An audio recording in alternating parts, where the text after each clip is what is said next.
I'm Laura GB, and this is my video of using an AI Builder object detection model in Microsoft Flow to take a picture and put it in SharePoint with a column populated of how many of each Lego brick is in the picture.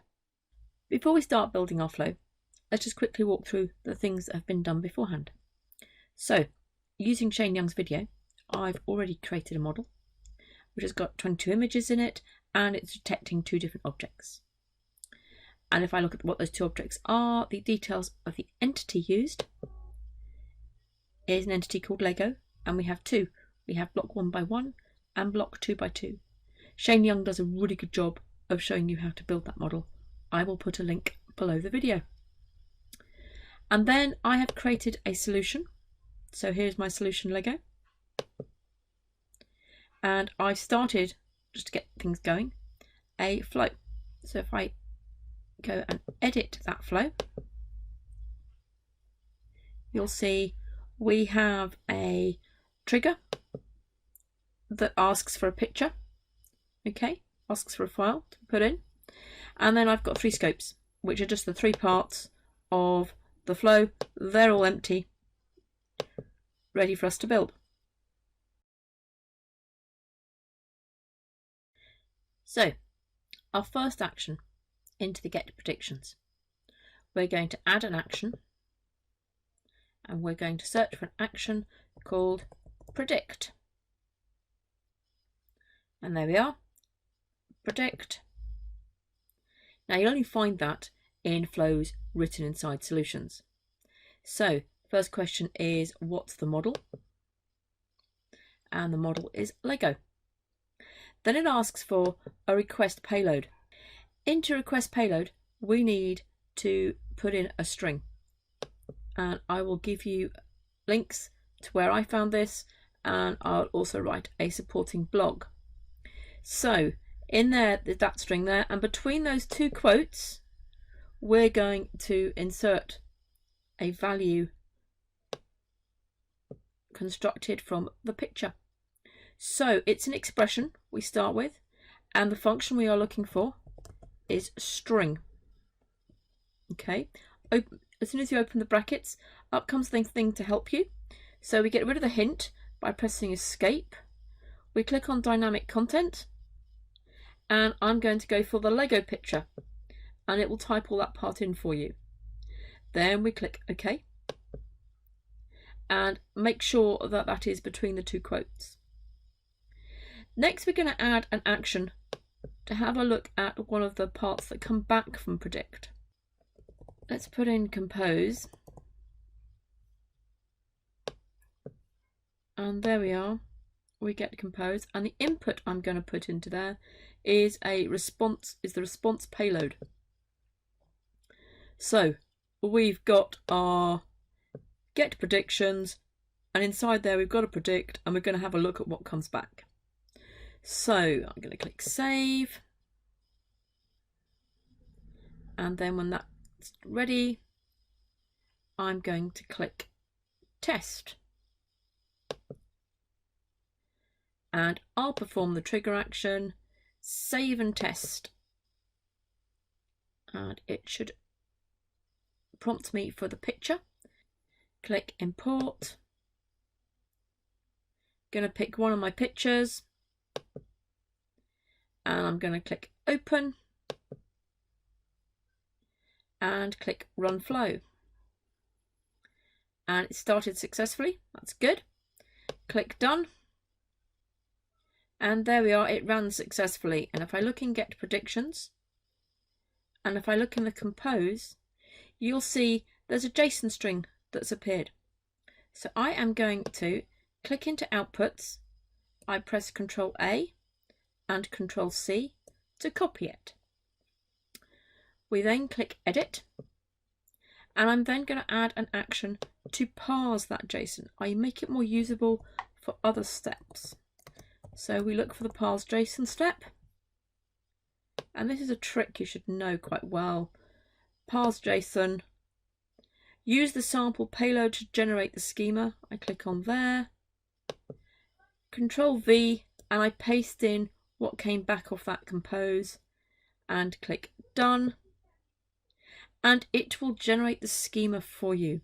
Okay, so that bit works. The content we're going to put into here. Let's scroll across, and we're going to use exactly the same thing as we fed into the compose, which is the response payload. Okay, so that's given me my get predictions. The compose was only used to get the JSON ready for the parse JSON. So actually that step I am now going to delete. Click OK. Now I would recommend running that again just to make sure we've got everything correct. So test. We can use the same picture as last time, so use data from previous runs, test, save and test, and there we are, it ran successfully, and on the parse JSON you can see that the output includes lots of data. Okay, so that's all the predictions found in that picture. You've got a tag ID, a bounding box, the size that it is, and how confident it is that it's got it. Okay, so they look pretty good. So now we're ready to move on to the next scope, count predictions. So in count predictions, we're going to add an action. Now what we want to do is we want to translate the tag IDs from the get predictions into the values from the entity, such as block 1 by 2. So I'm going to search for, can't spell it, search for common data services. Now there's 2 of them, and I'm going to go for the one that is the current environment. And in there is an action called get a record, and I'm going to click onto there. Entity name, to the name of the entity that we're looking for, and this one we're going to go for. Now I kept putting in Lego. That's the wrong thing to put in. Don't put that one in. Put in AI object detection labels. The item identifier for this one, okay, comes from the parse JSON, and if you look in the parse JSON, we've got a whole lot of things that have been replied back, and we're going to go for the tag ID. Now as soon as we do that, it goes, well, there's multiple predictions, so therefore that must be inside and apply to each, and the results come from the parse JSON. Okay, so there's my get record with my tag ID. So the next thing we're going to do is get some information from there. Now the best way to do it is again to use compose. So add an action, type in compose, and the input in here. Now if I scroll across and I look through the getter record, the things we get back, and there is a label, but there is a label string, and that's the one we want. So I'm going to click onto there. Okay, so we're going to test. So I go for test. We'll go for the test we've just done. Well, we did a little while ago. Save and test. Eventually that will show us the run, and there you are, it's getting the predictions, and it all ran successfully. So if we click on count predictions and apply to each, and we look in compose, you will see there the first one says block 2 by 2, and there's 8 of them. So there's a block 2 by 2, there's another block 2 by 2, etc. So that's got us that far. So let's go back into edit, and we're now going to add an action inside that apply to each, okay, based off what's there. So what I'm going to add is I'm going to add a switch. So if I look for switch, it's one of the control ones, and so it's asking which value. So we're going to go for the output from the compose, and we're going to go for block 2 by 2, and there'll be another option which will be block 1 by 2. Okay, so they're my two options, but what I want to do is I want to increment a variable, so I'm going to have to create a variable before I do all this. So if I scroll back up my flow, and before all my scopes, I'm going to do some initializing some variables. So I'm going to add an action up here, initialize a variable,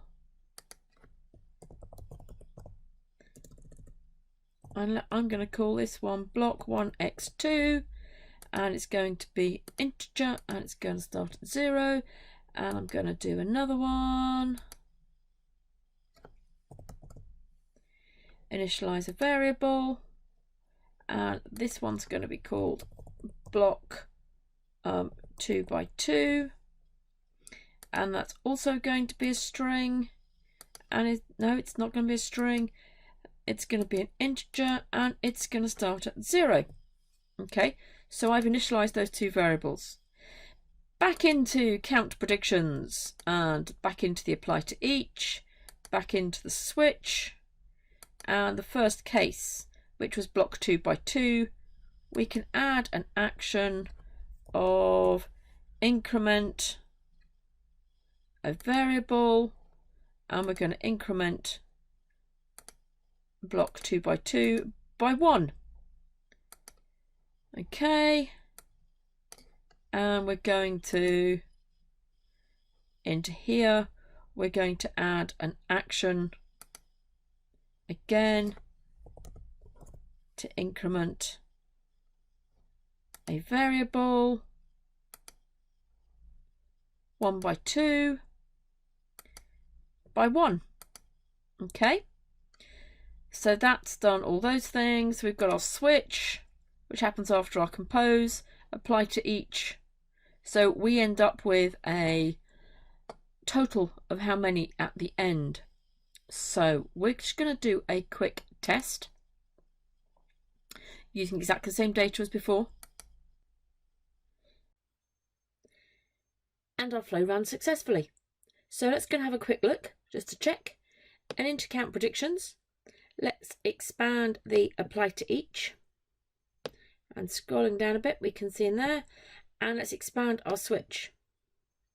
So the switch shows us the first of 8. And we can see the first one went for the first option in our switch, which was a block by 2 by 2.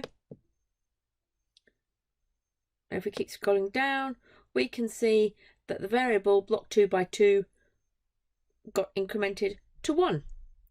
So let's minimize switch just for a moment to make it easy to move on to the next one. And then go back into switch. And let's have a look down. And there we can see, again, it was a 2 by 2, and the 2 by 2 variable has gone up to 2. So that means our increments are working. So let's minimize all that down again, and let's go back into edit. So now let's move on to saving that file to SharePoint along with those total counts of the different predictions. So I'm going to expand the scope here, and I need to create a file. Now what I've got is I've got a SharePoint site which has got a picture library to put it in, and I've got 2 columns ready and some values to put into there. So I'm going to copy the address for that site back into my flow, and what we're going to do is we're going to do create a file, and we're going to go for the SharePoint one,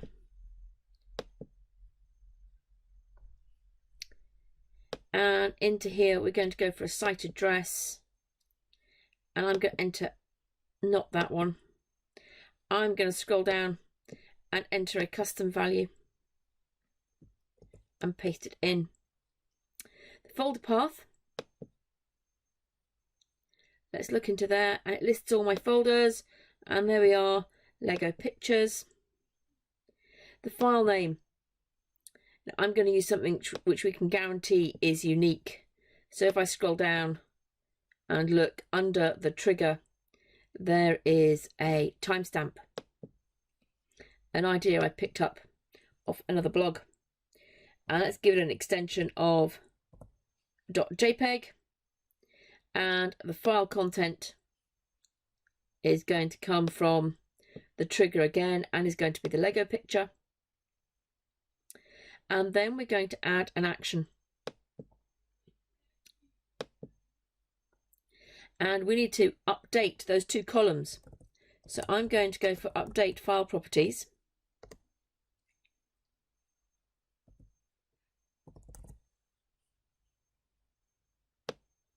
And there we go, a SharePoint action, update file properties.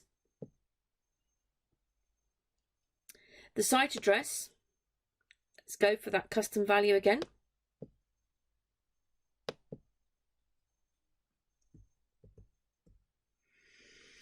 And the library name, it doesn't find it. It's a picture library, so it kind of ignores picture libraries for some bizarre reason. So I'm going to put in Lego Pictures. Use Lego Pictures as custom value. That will work. Now here it asks for the unique identifier of the file. So if I click onto there, what should come up under Create File is Item ID. Now this is an issue that Microsoft are aware of, and possibly by the time you see this video it will be fixed. So the one, if it isn't fixed, we're going for the one that says, the description says, the value that can be used to get or update file properties in libraries. So I'm going to click that one. And then my two columns, so I have got block 2x2 is going to have that variable put in it, and block 1x2 is also going to have that variable put in it. So we can then scroll down, we've got everything else we want in there, that's great. So let's save. So now we're ready to do a proper test of the flow. So we're going to click on test, and rather than using data from previously, I'm going to go for I'll perform the trigger action, and I'm going to click save and test and just wait for a moment. So it's going to ask me for my picture. So I click import and go to my Lego pictures, and there we are, lots of pictures. But we've seen those before. So I'm going to go for the test pictures in this folder, and I'm going to go for a picture here that just has one Lego brick. So we'll click open, and let's run that flow and click done, and let it run through, and it's saving the file to SharePoint. We'll just wait for that green tick. There we go. And let's have a go and look in the library. And there we are. We have a picture which has a block 2x2, one of those, and a 1x2. Okay. And let's go back into our flow just for a second and go back to our flow here. And I'm going to run it again. And I'm going to pick a different picture, and I've got a picture here that has got a 1x2 and two 2x2. So click open, and we're going to run the flow, click done, and let's go and look through the execution of that, and it ran successfully, which is great. And let's look in the library for the real evidence. And there we are. We've got one there that says a 2x2. It thinks it's got 3, and it thinks it's got 1 1x2. I think it's double detecting that one. So obviously the model needs improving, and I'm going to do a post and a separate video on that. But it started to work. Okay, so obviously some things need to be done on that model. It didn't have a huge number of pictures, only 22 pictures in it. So we also need to do some improvements. Thank you for watching my video on creating a flow to use an AI builder to detect items in pictures. And if you haven't already, please press subscribe. Take care now.